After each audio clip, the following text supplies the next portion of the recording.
All right, state, call your first witness. State calls Faye Haas.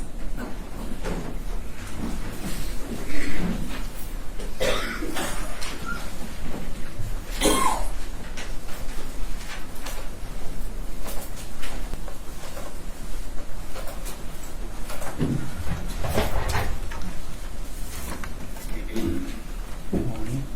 Could you raise your right hand, please? You swear or affirm the testimony you give the truth so help you God? I do. Thank you. Please be seated.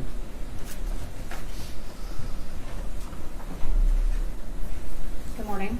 Good morning. Will you state your name for the record, please? Faye Haas, And your date of birth? 3/17/56. And Ms. Haas, did you prepare a letter today to read to the jury? I did. Judge, at this time I would ask that she be allowed to read her prepared statement. You may proceed.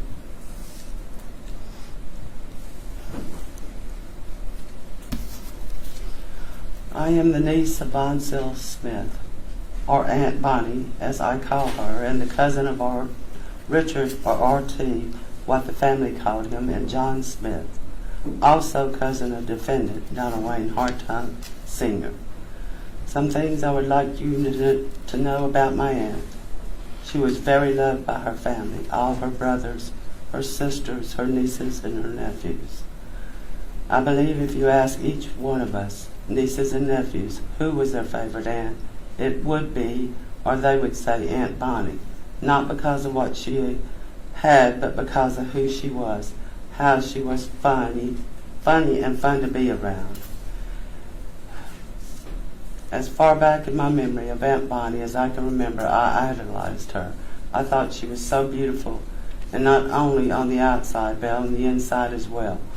Outside beauty fades with age, but not inside beauty. A good heart. Her beauty never faded in my eyes. I will forever miss her hugs, her laughter, her southern drawl. Everybody was sugar, honey, sweetie, all those southern slang words. She always made everyone feel special no matter who you were or what you did, your occupation, poor or rich. She treated everyone the same, as it should be, as she learned from being a Christian. She was a Christian. She not only talked the talk, but lived it out in her life, the Christian life. Another thing I loved about Aunt Bonnie was how she always talked in the third person. Like when my father passed away, it was sugar, if you need anything, call Aunt Bonnie, or honey, you know Aunt Bonnie loves you. I miss that. That's how she talked all the time. I remember singing songs with her when we were young. Some you may know, some not, it's according to your age, but the one that really sticks out for me is, my Bonnie lies over the ocean. My Bonnie lies over the sea. My Bonnie lies over the ocean. Oh, bring back my Bonnie to me. Especially since Uncle Richard was in the Navy and on deployment somewhere. But also Puff the Magic Dragon. In them old cotton fields back home, and even 99 bottles of beer on the wall. I think that was to keep us kids occupied for a while, because we would stop, she would start us back up and say, no, you have to finish. We didn't have tablets, computers, or cell phones to play on, or to keep us occupied. As kids, she gave some of us nicknames. My name was Facey, for Faye. My brother was Corny, for Carlos, which he was a clown and loved to make people laugh, so she would call him Corny, which he didn't care for much, but it didn't bother him enough to say anything to her about it, only to us, his family. My cousin Sheila's was Teetaleet. Not sure where or how she came up with that. My sister Kathy was Kit Kat. These are the ones I remember. If there were others, which she had many nephews and nieces, I don't remember theirs. She was also big into our family ancestry. She researched it, and we would help her. She was proud of her family. I remember going with her many places to look up records, schools, records school, court records, looking up marriage records, birth certificates, death certificates, and even going to many graveyards on dirt roads in the woods, overgrown and snake-ridden places to do paper chalk etchings of the tombstones. She loved it though, and so did we. By we, I mean my brother, his wife, my brother Carlos, his wife, my sister Shirley, her husband, and me, even going to family reunions with her in Britain, where most, if not all of us, were born and raised. That's where all the records of the graveyards and tombstones were located, and census records.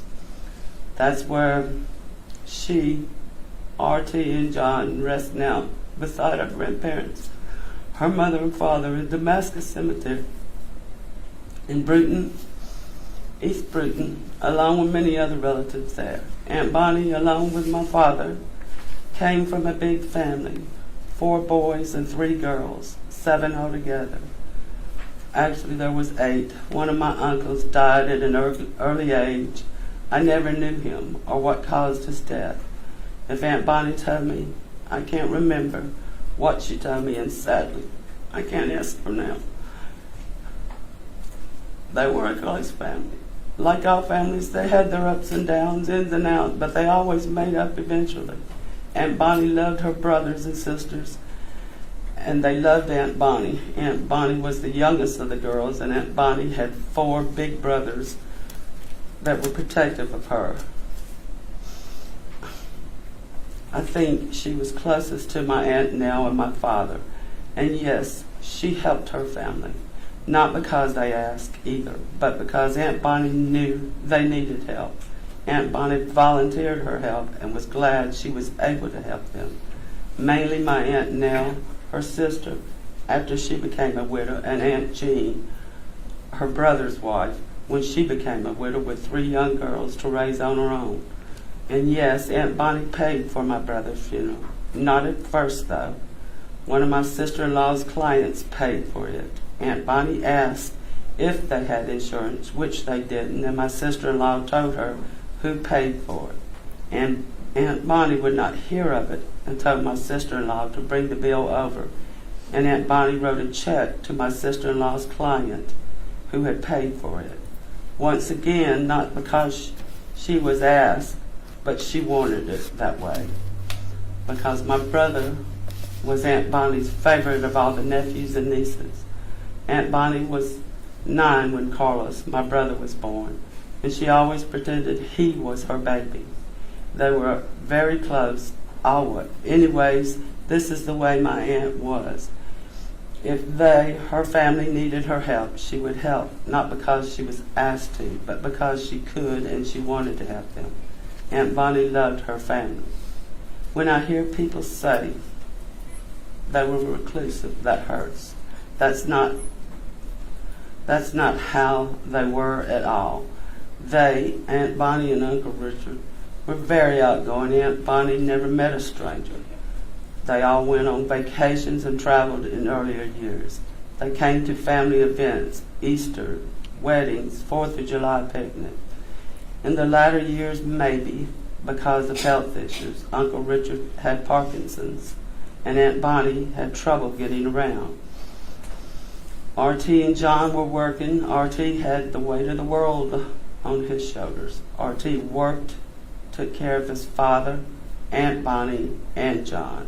But he loved his family. He was a good son. I just wished for him he would have had the chance to have a life of his own.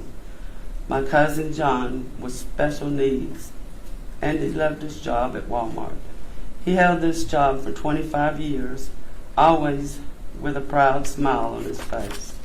It makes me sad that he didn't live long enough to see his name in the corporate newsletter magazine that honored his 25th anniversary. He was eagerly anticipating this, but it is there. Aunt Bonnie and Uncle Richard came over to our house often to visit with my father and mother, just to talk or sometimes to play dominoes. When they lived in Mobile, I remember them being in some square dancing club. Aunt Bonnie and Uncle Richard and their matching outfits. how pretty the dresses my Aunt Barney would wear. I loved them. I wish I could do it. I wished that I could do it too. They went to conventions. They, Aunt Bonnie, Uncle Richard, met presidents and first ladies and met potential presidents. They would card-carry members of their political party. They had pictures of themselves with political candidates. They loved their country and were very involved and very patriotic. That's how I remember them, as outgoing and not reclusive. This I can say. This tragedy has forever changed my life from the day I heard about it. It's been very hard. There's not a day that goes by I don't think about them. Aunt Bonnie, RT, and John. Lots of sleepless nights and many days and nights crying myself to sleep, trying hard not to think of what they went through that day, how they suffered. Some days are better than others. The pain I feel comes and goes in waves, but it is always there. It never goes away. When I look at their dog Bear, I think of them, but I know when he passes and I lose him, I have Bear. It's going to feel like losing them all over again. Bear was traumatized by their deaths. He would not eat and he wouldn't let me touch him. It took months of patience and love for him to come around. He is better. He is my lap dog for sure now and my shadow. He loves his belly rubs. But while I say he's mine, he'll always be Aunt Bonnie, Ortiz, and John's dog to me. Thank you for letting me share my Aunt Bonnie, John, and Ortiz with you.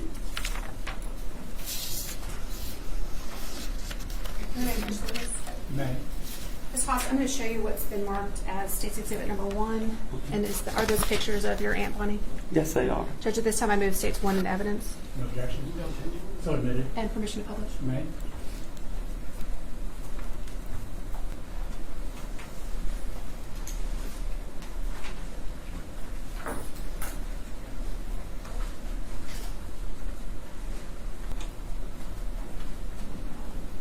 Wilson, any inquiry?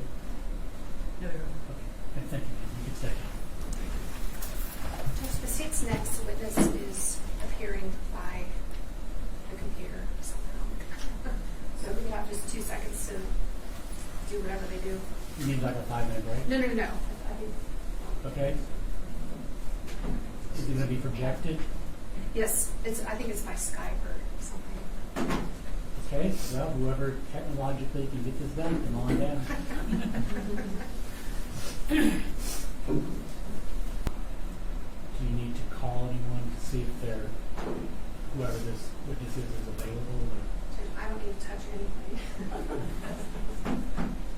I think Mr. Giese, which is our IT assistant, is in contact with them. I think because we were delayed a little bit by my information. Okay, they're on.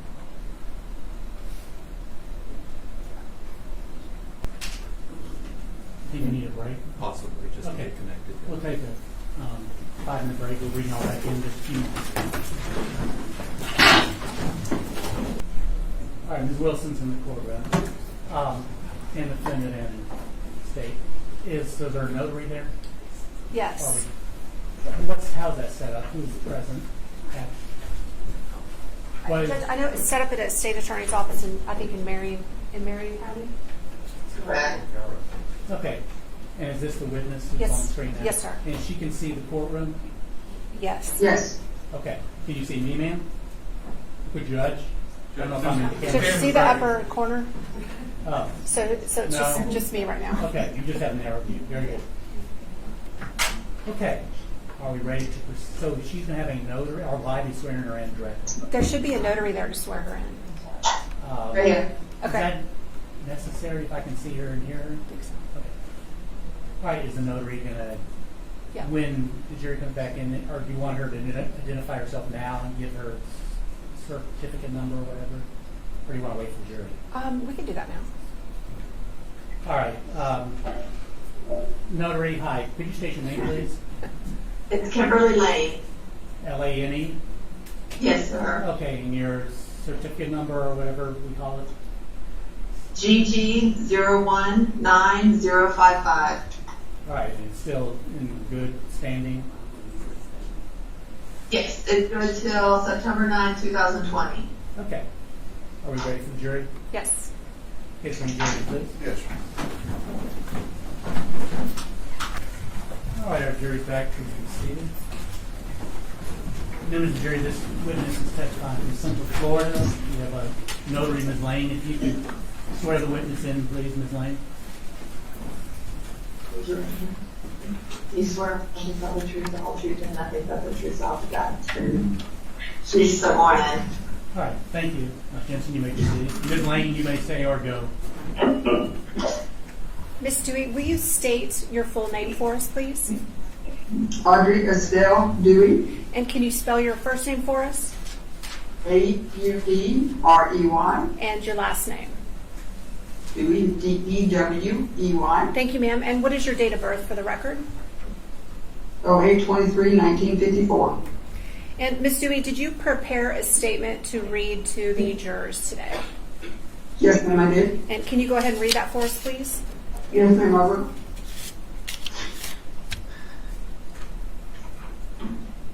John and I were hired for Walmart store 1605, just one day apart. John was hired on 8/16/90, myself on 8/17/90. He was a real sweet guy. He took pride in his work, whether it was watering flowers in the garden center or pushing shopping carts in the store. John was quiet and shy, always with a big old smile. He was 3 weeks from his 25th anniversary when he died.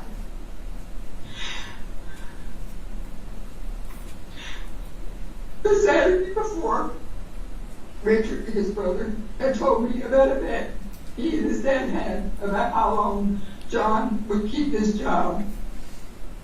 On that same day, John had told me that his family was planning a special dinner to help him celebrate his 25th anniversary.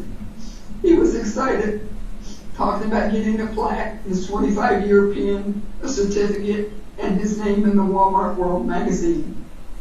John loved his job, and he never missed work. So when they said that John was a no-call, no-show, we knew something was wrong. John was the little brother of the original group hired to the store. Every year at Christmas, he would give out cute little holiday pins. I have all mine on a hat.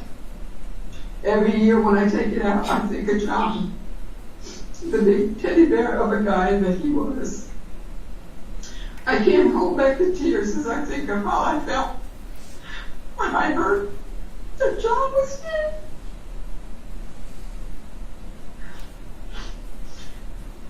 The week after was a struggle.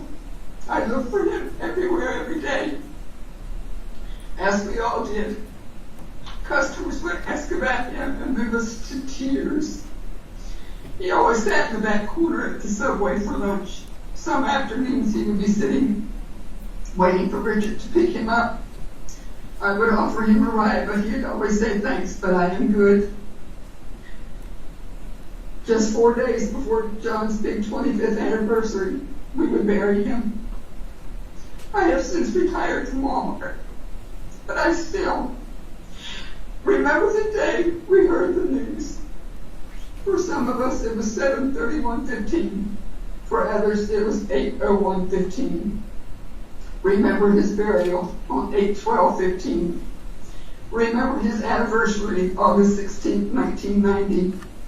Remember his birthday, November 10th, 1967, I'm sorry.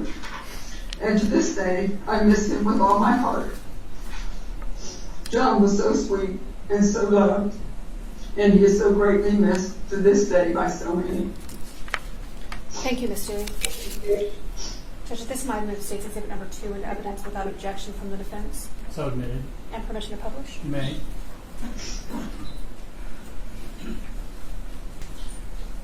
Ms. Jensen, any further questions from the state? No further questions from the state. Ms. Wilson, any questions? No questions. Thank you, Ms. Dewey. And we're going to disconnect at this point. Thank you, ma'am. Thank you, Ms. Dewey. Thank you.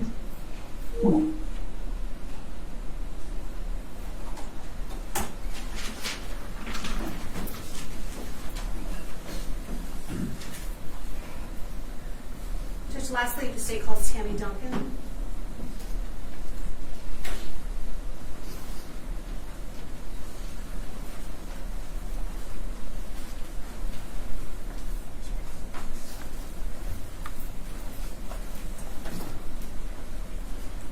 Good morning. Would you raise your right hand, please? Do you swear or affirm the testimony you give be the truth, so help you God? Yes, I do. Thank you. Please be seated. Please state your name for us, please, Tammy K. Duncan, and your date of birth for the record. 9/14/67. And Ms. Duncan, did you prepare a statement today to read to the jury? Yes, I did. Okay. Go ahead and read that, jury, and take your time, please, because the court reporter's got to get down everything you say. I like to talk fast sometimes. I know. Richard Thomas Smith, also known as RT by his family, was a smart and caring man. He was a huge University of Alabama fan, and Alabama memorabilia covered his office. He dedicated his entire life to his family. He loved his family so much that he gave up his personal life to his family, for his family.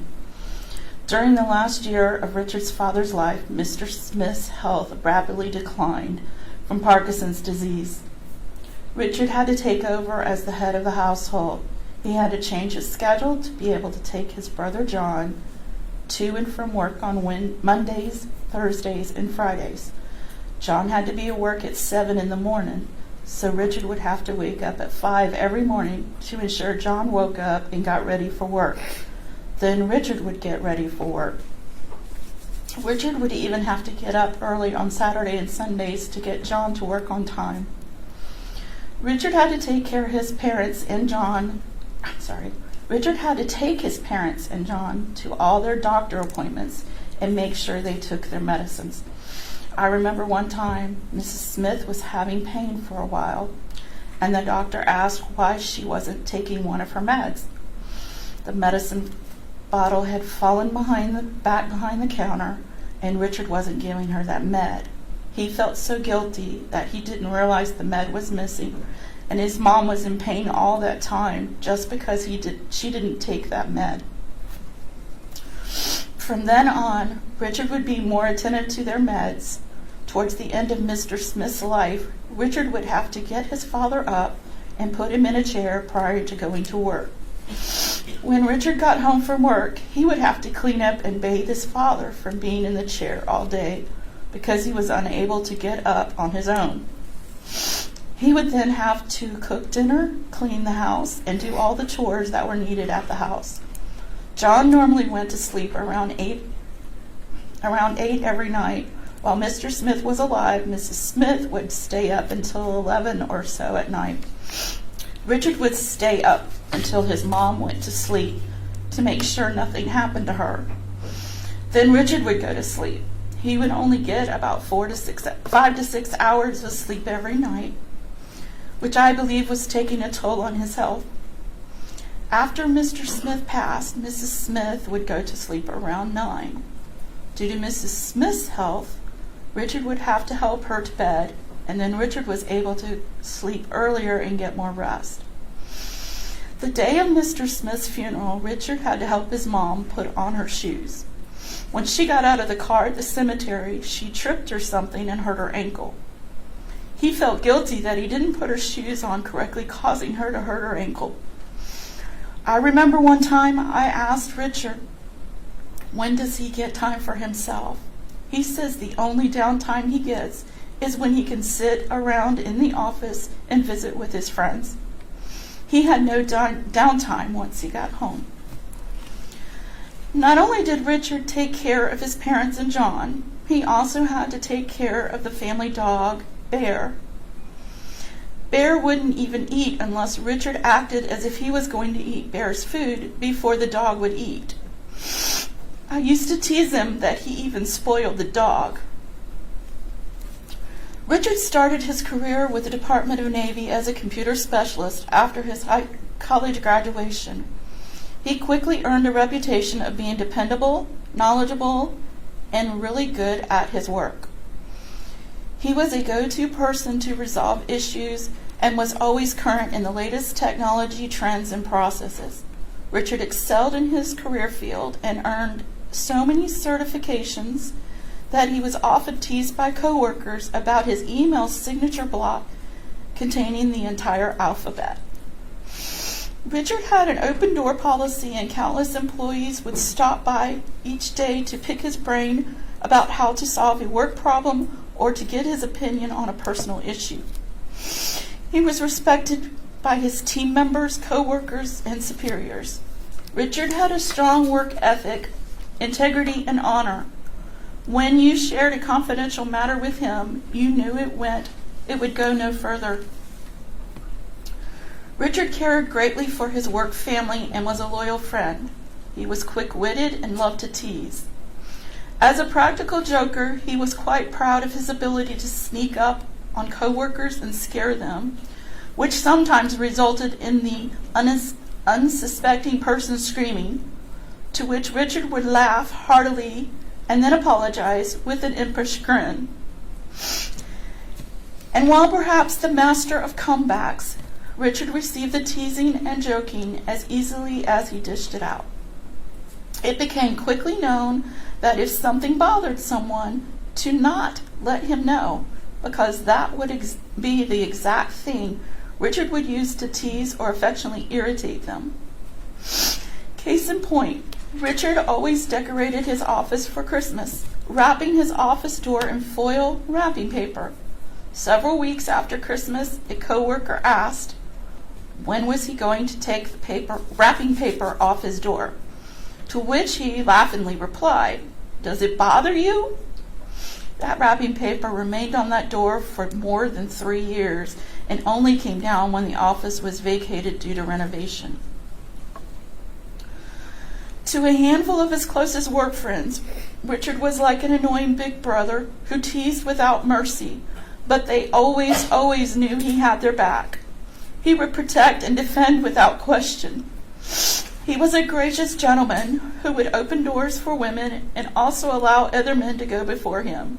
He was content to be last. He was generous, and for almost 2 decades would go out of his way each Friday morning to buy hot Krispy Kreme donuts for his coworkers, always refusing to accept money from anyone.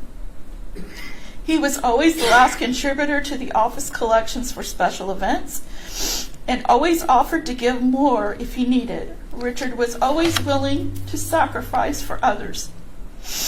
He once told a co-worker friend that he wanted it all: marriage, children, a home of his own. But he knew it was his responsibility to take care of his parents and his brother John. Richard's death has left an unfillable void both professionally and personally. Richard had an extensive experience in corporate knowledge. He was a mover and a shaker. His loss has brought a huge deficit to the work team's mission.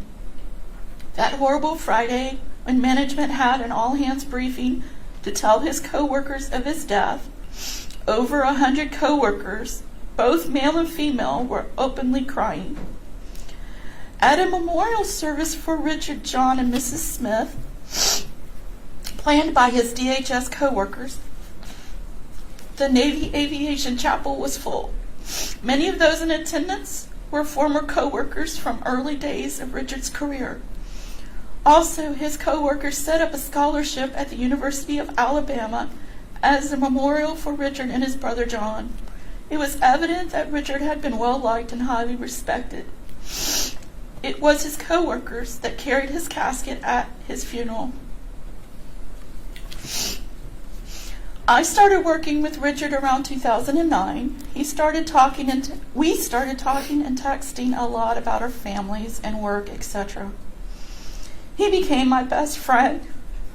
Richard, David Flatt, and I started going to lunch every day during the week. We would go to fast food most of the time. Richard normally ordered the same thing at each fast food restaurant. In fact, one of the restaurants knew him so well that when they saw Richard walk in, they would immediately start making his food before any of us had a chance to order. The week after his death, David and I went to that restaurant. The waitress asked where Richard was. It threw us for a loop and we weren't expecting it. At the end of the day, Richard would stop by my office. We would catch up for a few minutes if it was one of the days Richard had to pick up John. On the other days, we would sit and talk for quite a while until we were ready to go home. Richard would wait around for me, and we would leave the office about the same time most days. We would even talk more once we got into the parking lot. Then later in the evening, we would also text each other about things. It was not unusual for us to text over 1,000 texts in a month. We would also text over the weekends. Richard is the person that got me addicted to texting. I rarely texted before I met him. Friday, July 31st, 2015 was one of the worst days of my life. My life changed that day. Around 1 o'clock in the afternoon, I was told by a coworker that Richard, John, and Mrs. Smith were gone. I totally broke down. I didn't sleep much the entire weekend, and I probably lost over 5 pounds. When Richard, David, and I would go to lunch, I would normally drive my van. Richard would sit in the front seat with David in the middle row of my van. When we would arrive at the gate heading back from lunch, Richard would always put his arm in front of my face, showing his badge to the gate guard, and then holding it there, teasing me. Almost every day for the next year after his death, I would come through the gate and remember Richard putting his arm in front of me, and I would start crying. I would sit in the parking lot crying for at least 10 minutes and try to pull it together to go into the office. At the end of the day, I could not sit in my office when it was close to quitting time. I would have to find someone to talk to before I left. Richard worked on the 2nd floor of the building and would use the elevator to come downstairs to my office. I still hear the elevator in the evening sometimes, and expect him to walk through my door. There were times that Richard would come down to my office and I would be working with my back to the door. I would turn around and jump because I wouldn't hear him. He would laugh at me. He was good at coming up behind me and scaring me. One day he scared me so bad I screamed, and my heart was racing for almost an hour. He loved teasing me. He sometimes would say things to push my buttons with me, and I would get spun up. And then he regretted and wanted to hit my reset button. Since Richard's death, I'm having to see a psychologist to help me cope. I was prescribed Lexapro to help me sleep and have been on it ever since. It has been over 4 years since his death, and there is not a day that goes by that I don't think of Richard. In the years of our conversations, there is probably not a topic of conversation that I could relate something that reminded me of what Richard has told me. There are days when it seems unbelievable that he is really gone. I have days when I'm alone that I still cry. I miss the conversations and texts that we had. I had people tell me that I could text them when I needed to text, but it will never be the same. They would not spend hours carrying on conversations through texting like Richard and I would. Richard and I rarely talked on the phone. We would text instead. Sometimes we'd get caught up in texting that we would realize it's 11 o'clock at night and needed to go to sleep. I don't know if there will ever be a time in my life that I will not think about him and not miss him. Richard was tragically taken from us by death, and we no longer can see him face to face, but his love will remain in the hearts of his friends and family always.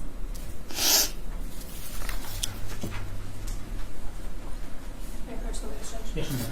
Ms. Duncan, I'm going to show you what's been marked as State's Exhibit number 3. Is that a picture of you and Richard? Yes. Judge, at this time, I move States 3 into evidence. So admitted, you may publish. Yes, sir.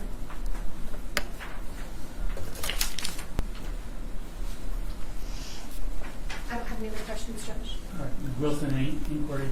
No, Your Honor. Thank you, ma'am. Thank you.